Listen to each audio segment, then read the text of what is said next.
We all say we want relationships and we want to be good at romance, but we haven't all thought through the actions and behaviors that are necessary to create those things. In this video clip, we begin to explore the necessary skills.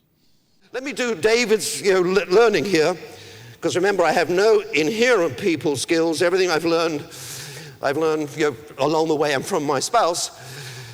Let me tell you what I've learned from my spouse.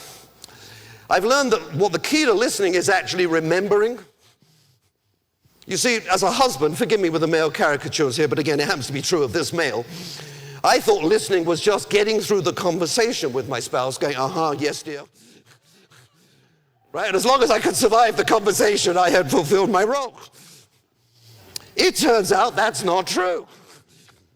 That the test of whether I'm listening is my wife happens to be into handicrafts. And she'll come back from a class showing me some new stitch that she's come up with and, about Nancy the bitch who was destroying the class and interrupting everybody.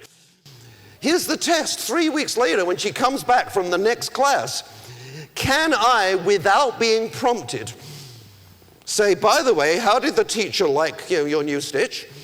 And, did Nancy behave herself this week? Now, again, I'm not trying to be silly. I'm trying to be dead serious. That's when you prove to the other person that you're a good listener. Are you with me on this? The word is trivial. We've all heard it. Doing it is not easy. Obvious, not easy. How good a listener are you really? Do you actually remember what they're worried about, not what you think they should be worried about? Does that distinction make sense?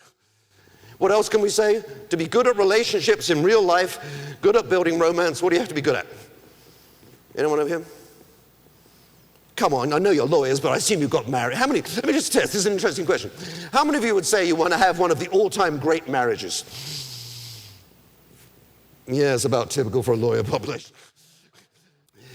The key to being a good communicator is talking when there is nothing to talk about.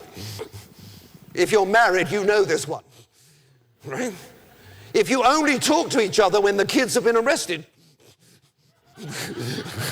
we better get together and talk about how we're going to deal with this. You will deal with all the issues, you will not build the relationship. And again, I'm not trying to be idealistic. I mean, you're not going to get this other person to give you what you want if the only time you ever talk is when there's something to talk about. It turns out, I don't like this conclusion, but it's true, is that if you really want to build a relationship with a client, you actually have to find opportunities to take them for a cup of coffee or a drink. And again, whatever socially works in your social circle and whatever is your version. And I'm not saying this is morally required, I'm merely saying it's the way the world works. And if you want the benefits, you put the work in. So there you have some beginning ideas. Your task now is to complete the list. What do you think are the key actions that make someone great at relationships? If you wanted to set out to build one of the all-time mutually beneficial, mutually respectful marriages, what are the things that you would have to do to earn such a great relationship?